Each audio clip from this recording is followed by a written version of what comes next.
आता आपल्या आवडत्या मालिकेचे संपूर्ण भाग मालिका प्रसारित झाल्यानंतर लगेचच पाहू शकता पूर्णपणे मोफत फक्त सन नेक्स्ट वर। मला तुम्हाला शहरी लोकांसारखं गोड गोड वगैरे बोलता येत नाही, जे काय ते स्पष्ट रोखठोक। तू भाऊजींना भुरळ पाडलीस म्हणून ते आपल्या मुलीशी बोलत नाही।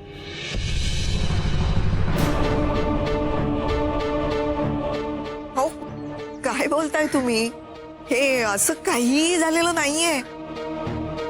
या अशा बोलण्याने तुम्ही माझ्या आईपणाचा अपमान करताय। अहो, अर्पिताला मी माया लावलीये, तिला आईचं प्रेम दिलंय, माझीच लेक आहे ती। मी शुभदाताईंची शपथ घेऊन सांगते, मी कधीच तिला परका मानला नाही। तुम्ही अर्पिताला विचारा हवं तर। तिला काय विचारायचंय? नाही हे बघ, मी मान्य करते तू अर्पिताला अगदी छान सांभाळलेस, पण मग या प्रश्नाचं उत्तर दे, भाऊजी अर्पिताशी असं का वागतात?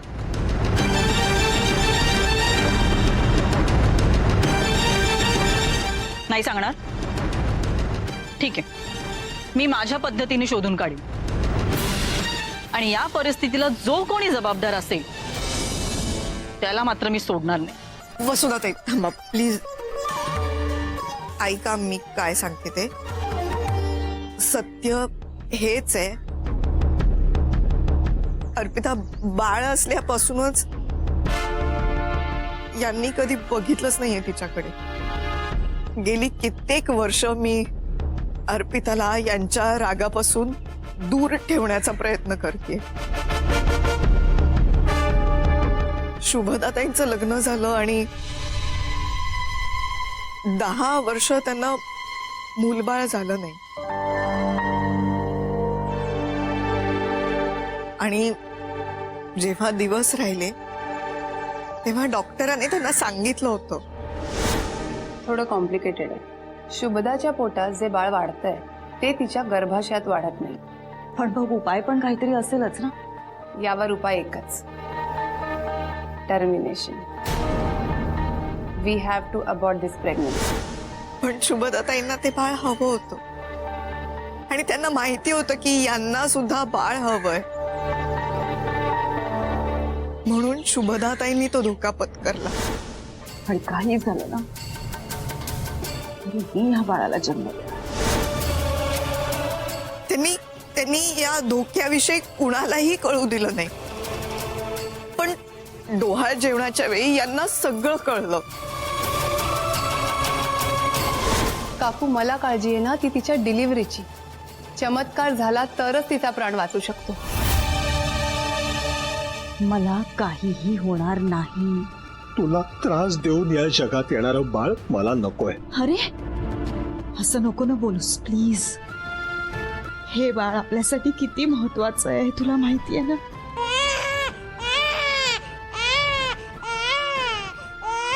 हा मेनका बोल। आपल्या ऑफिसमध्ये इन्कम टॅक्स ऑफिसरची टीम आली आहे। ठीक आहे, बघतो। शुभी कशी आहे? बदा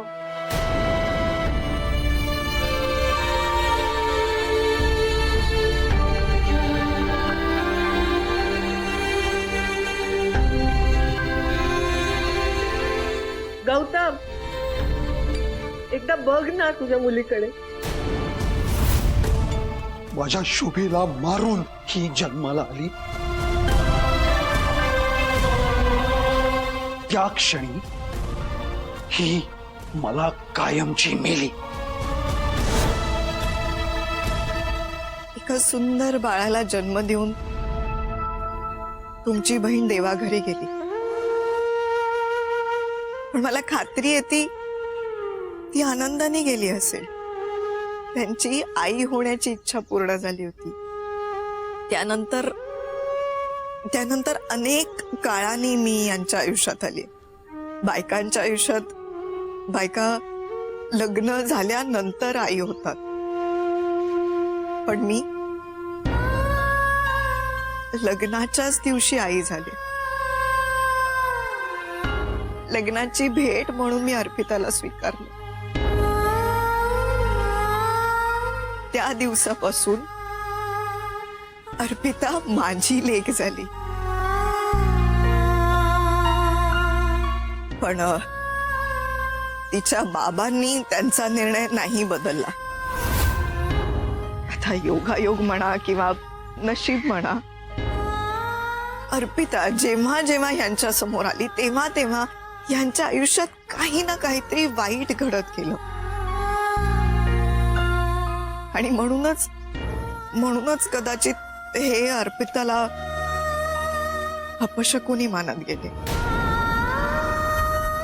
यांनी मनाशी गाठच बांधून ठेवली की शुभदाताई गेल्या ते अर्पितामुळे. ती नुसती समोर जरी दिसली ना तरी यांचा राग असा मस्तकात जातो. म्हणून मी आणि आईनी कायम हा प्रयत्न केलाय की अर्पिता यांच्या समोर नको यायला. अर्पिताचा अपमान होऊ नये, तिला वाईट वाटू नये म्हणून केवळ आम्ही तिला वडिलांपासून दूर ठेवलंय. दुसरं काहीही कारण नाहीये वसुधाताई. अहो मी त्या दोघांमध्ये गैरसमज का निर्माण करीन? मी खरंच असं काही नाही केलंय. तुम्ही प्लीज माझ्यावर विश्वास ठेवा. या घरासाठी मी आधी अर्पिताची आई आहे आणि मग यांची बायको. अर्पिताच्या नशिबी इतकं मोठं दुर्दैव लिहिलंय याची खरंच कल्पना नव्हती मला. मंजू, तू खरंच खूप मोठं काम केलंय सगळं. देवकीने कृष्णाला जन्म दिला आणि यशोदेच्या स्वाधीन केलं. तिनं त्याला मोठं केलं, त्याला सांभाळलं. तितकंच मोठं काम तू केलंयस. पण एक चूक केलीस. एक आई आपल्या मुलीच्या हक्कासाठी वेळ पडली तर नवऱ्याशी भांडते, ते तू नाही केलंस. गौतमच्या रागाची भीती मनात बाळगून कायम अर्पिताला मागे ओढलंस का?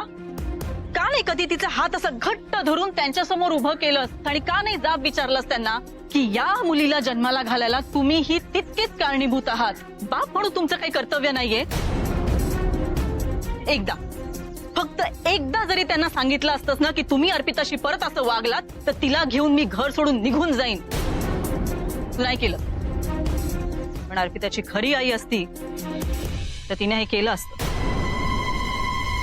म्हणजे लक्षात ठेव, दुसऱ्याचं मूल प्रेमाने वाढवलं तरी ते आपलं होत नाही. उगाच नाही कृष्णाला देवकी नंदन म्हणत, कारण सख्खी आई ती सख्खी आई आणि सावत्र ती सावत्र. बघ ना, अर्पिताला सतत ध्यास शुभिताईचा. आणि भाऊजी ते विसरले शुभिताईला. हे बघ मंजू, सत्य नेहमी कटू असतं आणि मी खरंच बोलते. तू जर अर्पिताची खरी आई असतीस तर तू हे केलं असतंस, पण तू हे नाही केलंस. पण आता मी आली. मी तिच्या बाबांच्या विरुद्ध उभं राहीन आणि तिच्या हक्काचं सगळं तिला मिळवून देईन. तू या बाबतीत आमच्यामध्ये पडू नकोस. नाही, मी तुमच्या मध्ये येणार नाही. तुम्हाला हवं तेवढं प्रेम अर्पिताला द्या. मी काहीच बोलत नाही, पण मला दूर करू नका प्लीज. माझं ठरलंय. आता मी अर्पिताची आई होणार. तू बाहेरचीस, बाहेरच्या सारखीच राहा. उगाच तिची आई बनून मोठेपणा घेण्याचा प्रयत्न करू नकोस.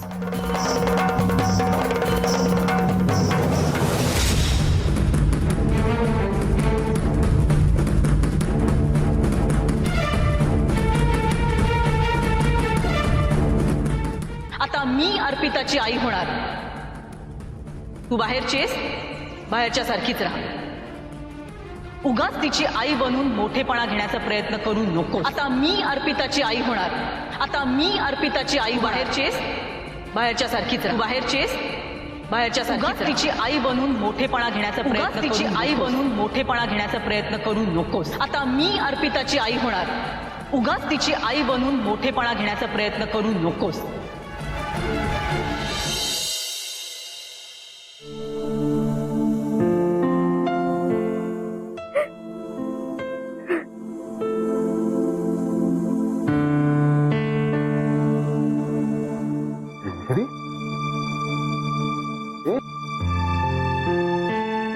मंजिरी,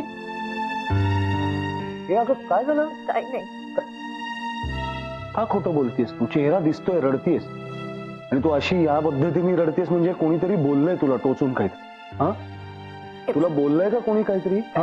एक मिनिट. हो काही नाही, मी जरा दमलीये म्हणून जरा रडू येत होतं.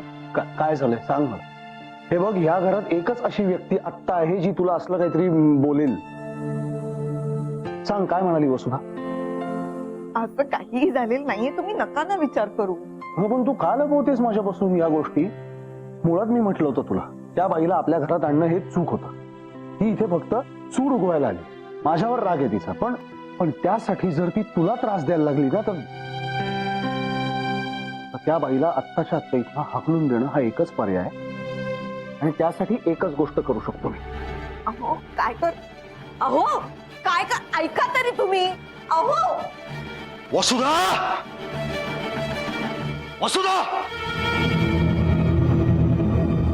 काय झालं भाऊजी, असे का ओरडताय? का ओरडते? माझ्या बायकोला काय बोललीस तू? हा? रडत होती माझ्या बायकोला काय बोललीस तू? ऐका माझं प्लीज. मी तुम्हाला सांगितलं ना काही नाही, मी दमले म्हणून फक्त मी डिस्टर्ब आहे, बाकी काही नाही. वसुधा ताईंनी काहीही केलेलं नाहीये. मंजिरी, अगं तू या नागिणीला घरात घेऊन आलीस तेव्हापासून बिघडलंय वातावरण घरातलं. असं काहीही झालेलं नाहीये. प्लीज ऐका, तुमचा गैरसमज झालाय.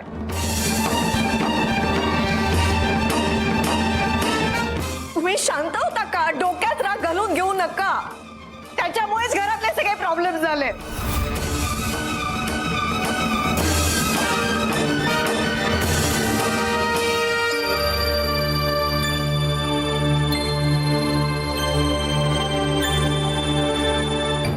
हो, त्रास होतोय.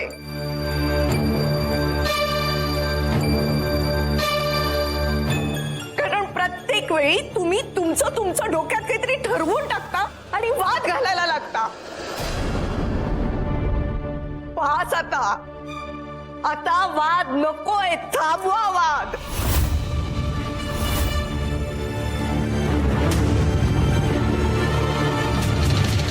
प्रत्येक वेळी तुम्ही वसुधा ताईंना का जबाबदार धरताय प्रत्येक गोष्टीसाठी?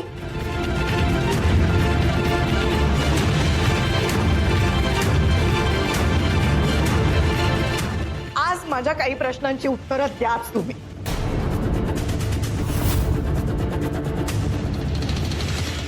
शुभदा ताई अकाली गेल्या याचं दुःख फक्त तुम्हाला एकट्यालाच आहे?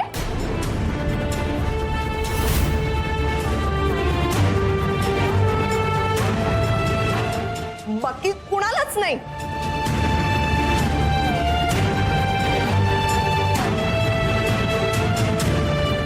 आईना काही नाही वाटलं? आणि अर्पिता, तिलाही काहीच वाटलं नाही.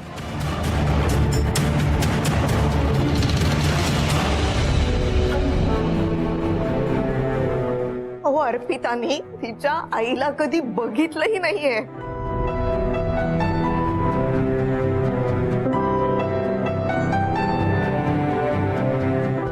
आईचा मायेचा स्पर्श काय असतो तोही अनुभवला नाही, तरी तिचं दुःख तुमच्यापेक्षा कमी?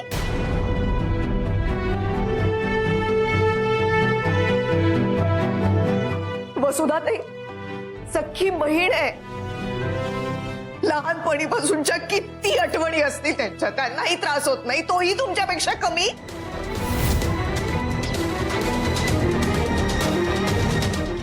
असं नसतो. जन्माला आलेल्या बाळामुळे आई मरत नसते. कळतंय तुम्हाला? हा तुमचा भ्रम आहे आणि त्याचा गेली 20 वर्ष या घरातल्या सगळ्यांना त्रास होतोय.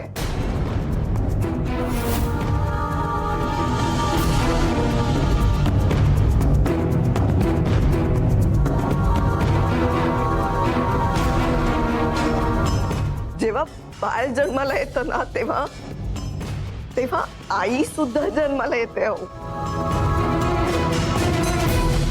त्या आधी ती एक फक्त स्त्री असते.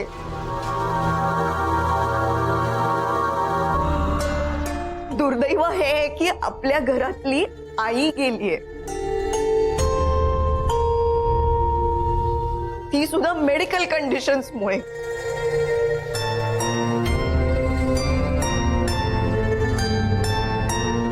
हे किती वर्ष तुम्ही ऍक्सेप्ट करणार नाही आहात? जन्म काय मृत्यू काय आपल्या हातात असतं का हो? नसतं ना. शुभदाताईंना आई व्हायचं होतं म्हणून त्यांनी 9 महिने मरण यातना सोसल्या. एखाद्या आईला मातृत्व कितीही वेदनादायक असलं ना तरी ते इतकंच टोकाचं आनंददायी असतं. तोच आनंद शुभदाताईंना हवा होता. म्हणून त्यांना माहित असताना की त्यांचा कदाचित जीव जाईल तरी सुद्धा त्यांनी बाळाला जन्म दिला ना.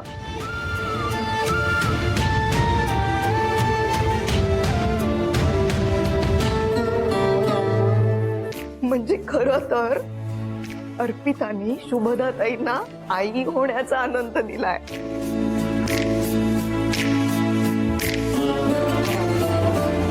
पण तुम्ही कायम अर्पितालाच दोषी मानत आला.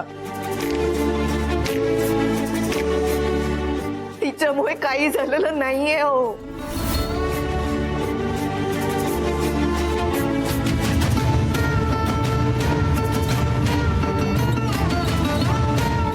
पण तुम्हीच तिला अपशकुनी म्हणताय.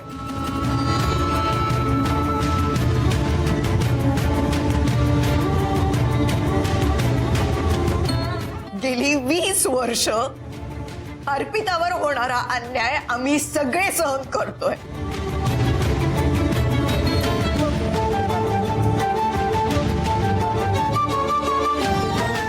पण इथून पुढे नाही.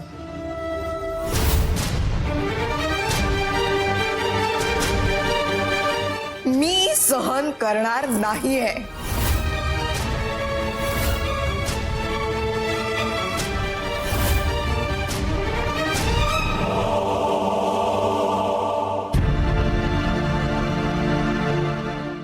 बायकोच तू माझी. तुझ्या मनात काय आहे, तुला काय वाटतं हे स्पष्टपणे मोकळेपणाने मला सांगायचा, माझ्याशी बोलायचा तुला पूर्ण अधिकार कायम होता, आजही आहे, राहील पुढे. इतकं सगळं मनात साठलेलं इतक्या वर्षात तू माझ्याशी आपण असताना कधी बोलली नाहीस. अचानक कोणामुळे 4 चौघात हे सगळं बोललीस ग?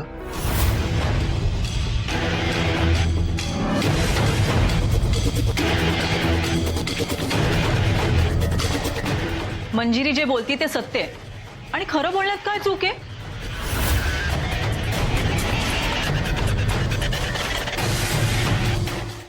तुमच्या जिवारी का लागतंय जर तुमची बाजू खरी आहे तर? हेच म्हणणं आहे माझं. कोणीतरी पाठीशी घालत असल्याशिवाय किंवा उगाचच नाही त्या बाबतीत पाठिंबा देत असल्याशिवाय मंजिरी असं वागणार नाही, एवढा नक्की.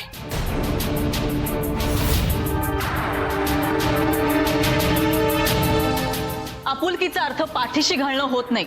आणि तुम्हाला जर असं वाटत असेल ना मी या घरात भांडणं लावायला आलीये तर आजपासून तोंडाला कुलूप.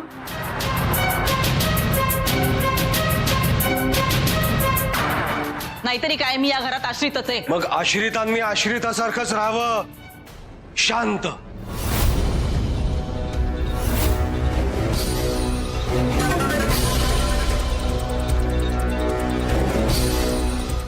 उगाच आग लावत घरभर हिंडू नये, नाहीतर हे असं होतं. कोण कुठले लोक येतात आणि त्यांच्यामुळे इतकी चांगली माणसं अशी वागायला लागतात, मंजिरी सारखी सुद्धा.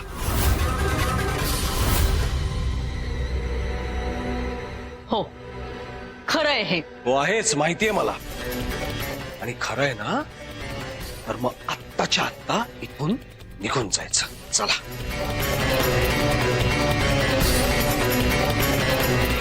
खरं सरळ यासाठी म्हणाले की मी तिला सत्य बोलण्याचं धाडच दिलं.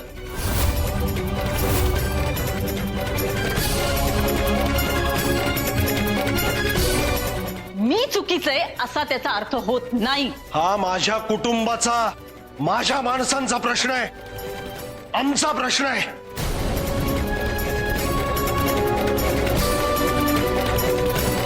इथे येऊन या सगळ्या ढवळाढवळ करणारी तू कोण ग? तुमचं कुटुंब हो का? हा? माझ्या बहिणीची मुलगी, या कुटुंबाची लेक, माझ्या कुटुंबाची कोणीच नाहीये का?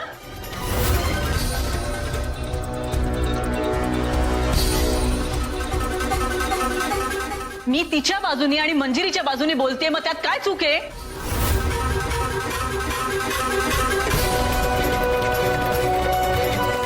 तुम्ही अर्पिताशी बोलत नाही, तिला तुमच्या समोर येण्याची परवानगी नाही, जेवायला ती तुमच्या समोर नकोय, तिने तिच्या आईचे दागिने घातले तर ते तुम्ही तिला उतरवायला सांगता, आणि आता तुम्ही म्हणता की हा तुमचा कौटुंबिक प्रश्न आहे.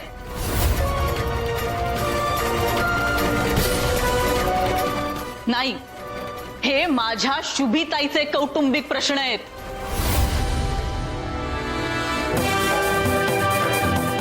आजवर तुम्ही अर्पिताला छळलंय, पण आता नाही.